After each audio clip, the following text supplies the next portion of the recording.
Hello everyone, this will be a quick guide on how to beat Altar of Blood. This content is for groups of 3. You can go with friends, or you can use the random matchmaking system.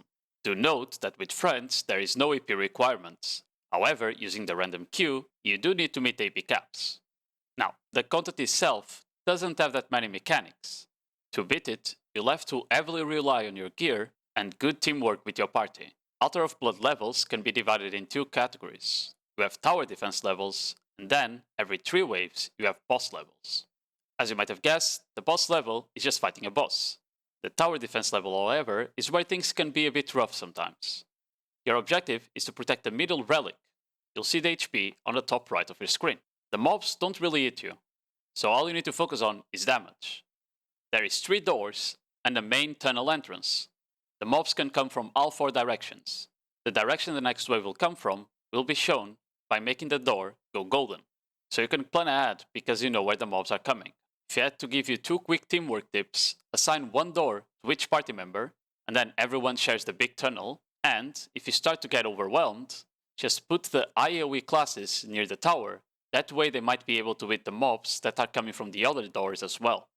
So now I'll just go over the waves 3 by 3 and mention any mechanics that the boss might have, or any perks that the waves themselves might have. Before you start, there's also 2 mechanics you need to know. The first one is the Alketa spawn. It seems to happen across multiple floors. Sometimes, Alketa will spawn in front of the tower and start charging up an attack. This is basically a DPS check. When you succeed it, she'll drop loot. And this will summon a Psych, just like in Orzekia, that will follow you around and every 5 seconds or so will AoE attack you, one-shotting every mob. This can be very useful if you're struggling with a level. As for the other mechanic, we have the Afuaro spawns. Sometimes you might see a message mentioning Afuaro. He'll be somewhere in the room. You need to hit him with back attacks to kill him. Once you do, he'll heal up your tower.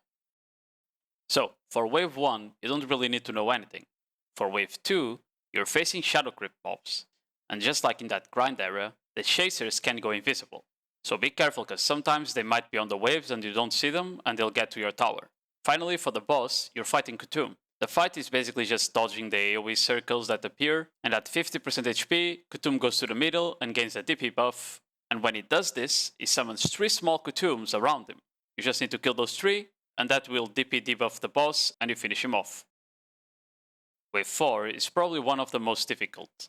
This is because, at some point, really fast dogs are gonna be spawning from the doors. So if you don't see them or don't react fast, they are just gonna kill your tower really fast.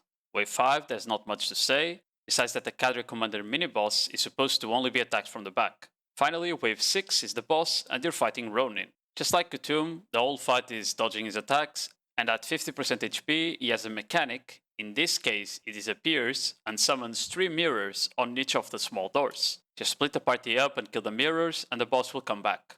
For wave 7, you'll be fighting Crash and Shred mobs.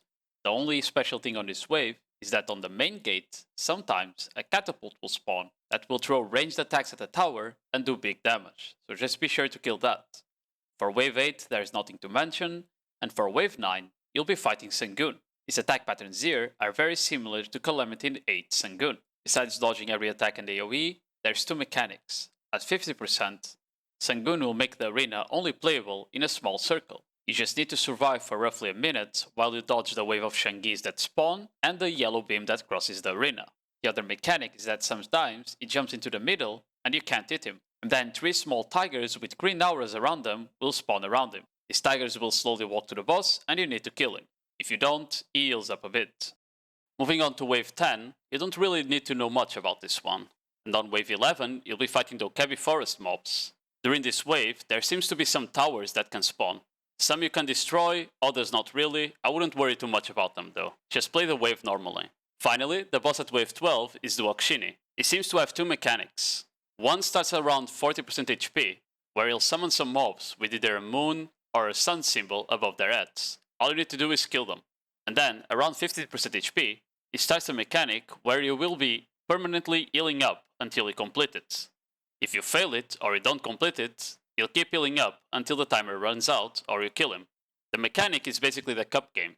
2 Dokabis will walk to a yellow and a blue flame, and then the 3 yellow and 3 blue flames will start scrambling Eventually they come to a stop, and you need to kill the one that corresponds to where the Dokkaebi went. This mechanic can be a bit buggy, so you might have to just DPS the boss instead. For waves 13 and 14, you don't really need to know anything. And for waves 15, you'll be fighting Gumio. This is probably the simplest boss. You just need to DPS her down, and at 50% HP, she splits in 3 clones, and you kill those clones. There's nothing else to know. It does help out knowing the Gumio patterns though. So next up we have wave 16 and 17. Wave 16 has our Zekia mobs, and they are actually very fast, so you need to be careful. We actually lost here once because we didn't kill the runners fast enough. As for wave 17, it has Mirrormock mobs, and they are quite tanky. These two waves might be the starting point where parties with less damage might start having some issues. That also applies to wave 18, and the boss, Jigwe. He is very tanky, even for my party, and we were full deck. As for attacks, he has the same patterns as normal Jigwe. He does the Half Room AoE that one-shots, and he does the teleport with TP buff. But what you need to know is that at 50% HP, he has a new mechanic. First, he'll go into the middle, put up a fire shield, and get a DP buff.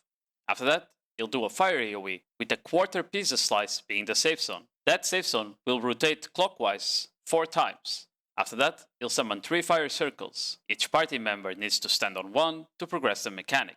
He'll then repeat AoE, repeat the circles again, repeat AoE, and finally, he'll get stunned. After this mechanic, the fight goes back to normal and you just eventually kill him. Moving on to wave 19, you're gonna be fighting Ethereum mobs, and on this wave, when you kill the Murakas, which are the big guys, they actually AoE and one-shot every enemy that's around them. Therefore, you can actually bait them close to the tower and use them to kill the mobs from the other doors. As for wave 20, you now have Nymphomere mobs, and they are starting to get tanky. Not much to mention here, besides the fact that the small fishes that come from the doors can be quite hard to see, so do be careful with them. Then finally, when you reach wave 21, you get to fight Jordan. His attack patterns are very similar to phase 2 Jordan, and there is no special mechanic until you reach half HP. Then, Jordan starts preparing a one-shot attack. You'll see 3 blue circles on the ground. You should stand on them. That will teleport you above Jordan into a red platform. Now, I don't know if this mechanic is actually working properly right now, because you can just stay AFK on that platform until Jordan does his attack. However, when you stand on the platform, more platforms start spawning, and if you keep jumping into the next one, then more will keep spawning as well. I think the mechanic wants you to parkour until you reach the last platform. However, because I just said it's probably bugged and you can just AFK on the first platform, I am not quite sure. After you avoid Jordan one shot, you just go back to fighting him until you get him to 10%, where his last mechanic will happen. Jordan will enrage and start spamming a lot of AoE attacks. Just keep dodging them and dodging them and dodging them until you see one attack that will be like a progressive wave that starts at the center and then slowly goes towards the edges. At the end of that attack, Jordan gets stunned and you can finish him off. Okay, as for rewards, every time you clear a floor, you'll get a first time reward that will be sent to your Black Spirit safe. After doing 21 waves, we got 15 bill in gold bars, and around 15 bill in SSs, and a lot of stacks. Besides the first time clear rewards, you also get a weekly reward that corresponds to the highest wave that you've beaten that week. I'm not sure how much money the weekly reward is. Anyway, good luck on Altar of Blood, and if you don't know, I stream on Twitch, the link is on the description, so pass by and say hi.